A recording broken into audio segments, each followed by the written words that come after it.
Hello everyone, welcome to all in study time channel.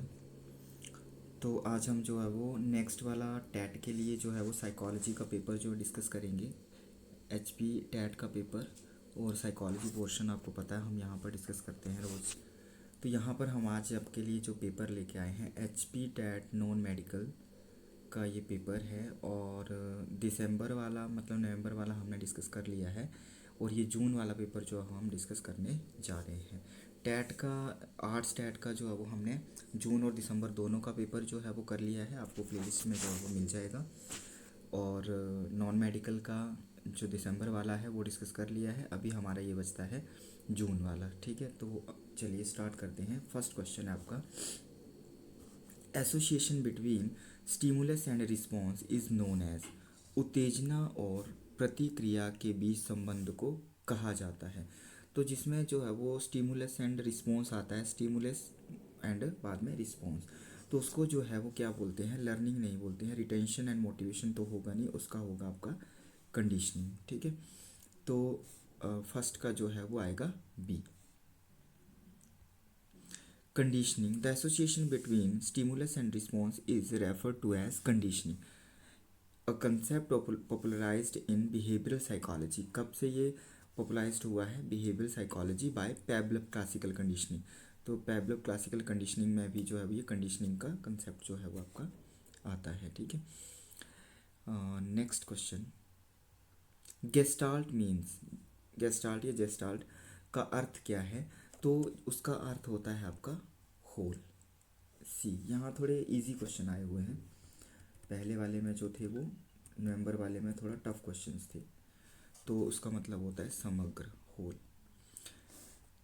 Gestalt means whole in German and it emphasizes perceiving things as a whole rather than in parts, कि चीज़ों को as a whole जो है वो perceive करना, as a whole जो है वो उनको लेना देखना, और रादर देन पार्ट्स, पार्ट्स की अपेक्षा होल, कंप्लीट।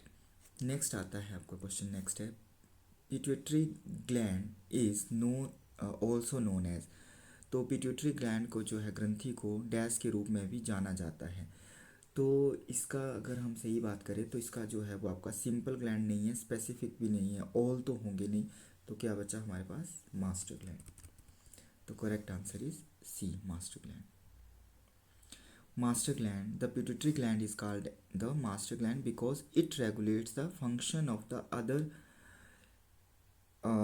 एंडोक्राइन ग्लैंड्स, कि ये जो है वो मतलब अन्य जो है अंतःस्रावी ग्रंथियों के कार्यों को नियंत्रित करते हैं। Next question, who among the following associated with the trade theory of personality. निम्नलिखित में से कौन व्यक्तित्व के लक्षण सिद्धांत से जुड़ा है? तो व्यक्तित्व के लक्षण सिद्धांत से, trait theory of personality, trait theory of personality की अगर हम बात करें तो ये है आपकी एरिक्सन नहीं है, कैटल। ठीक है, बी। तो B is the correct answer. Cattell develop the trait theory of personality, identifying 16 personality traits जो है वो उसमें दिए गए हैं, 16 व्यक्तित्व लक्षणों की पहचान की गई है। Next question, which stage is known as a period of storm and stress. कौन सा चरण तूफान और तनाव की अवधि के रूप में जाना जाता है? तो तनाव और तूफान की अवधि के रूप में आप सबको पता है, ये तो आप खुद ही डिसाइड कर लेंगे। इन्फेंट तो होगा नहीं, चाइल्डहुड भी नहीं होगा, अडल्ट तो वैसे भी नहीं होगा, तो क्या बचा? तूफान और तनाव की स्टेज अडल्ट एडोलसेंस जो है वो मानी जाती है। एडोलसेंस, किशोरावस्था। Adolescence is termed as a period of storm and stress due to emotional and hormonal changes. Next question. Each egg cell has a chromosome. प्रत्येक अंडाणु में एक गुणसूत्र होता है। तो गुणसूत्र होता है वो कौन सा होता है? X. Human egg cells always carry the X chromosome and while sperm cells carry either X or Y, determining the baby sex. ठीक है, तो ये इस तरह से जो है वो जो बच्चे के लिंग का निर्धारण करता है। Next question, progressive matrices test was developed by. Progressive matrices test जो है वो किसने डेवलप किया है? प्रोग्रेसिव मैट्रिसेस टेस्ट जो है वो आपका है राबिन। ठीक है, तो ये याद रखना है, Raven. Raven develop the progressive matrices test to measure non verbal intelligence. किससे रिलेटेड है ये? कई बार ये क्वेश्चन भी पूछा गया है कि ये राबिन का जो प्रोग्रेसिव मैट्रिसेस टेस्ट है वो किससे रिलेटेड? वो नॉन वर्बल, वर्बल से है क्या? नॉन वर्बल, तो नॉन वर्बल आएगा। Next question, who propounded the kindergarten method? तो किंडरगार्टन मेथड जो है वो किसने दिया है? आप में से काफ़ी लोगों को पता भी होगा, फ्रेडरिक फ्रॉबेल ने जो है वो किंडरगार्टन मेथड जो है वो दिया है। A is the correct answer. Friedrich Froebel introduced the kindergarten method to emphasize learning through play for young children। मतलब फ्रेडरिक फ्रॉबेल ने छोटे बच्चों के लिए खेल के माध्यम से सीखने पर जोर देने के लिए किंडरगार्टन विधि का छोटे बच्चों के लिए ये प्रतिपादन किया है। Next question, Maslow theory of motivation also known as. Maslow के प्रेरणा सिद्धांत को डैश के रूप में भी जाना जाता है। तो मैस्लो की थ्योरी को जो है वो थ्योरी ऑफ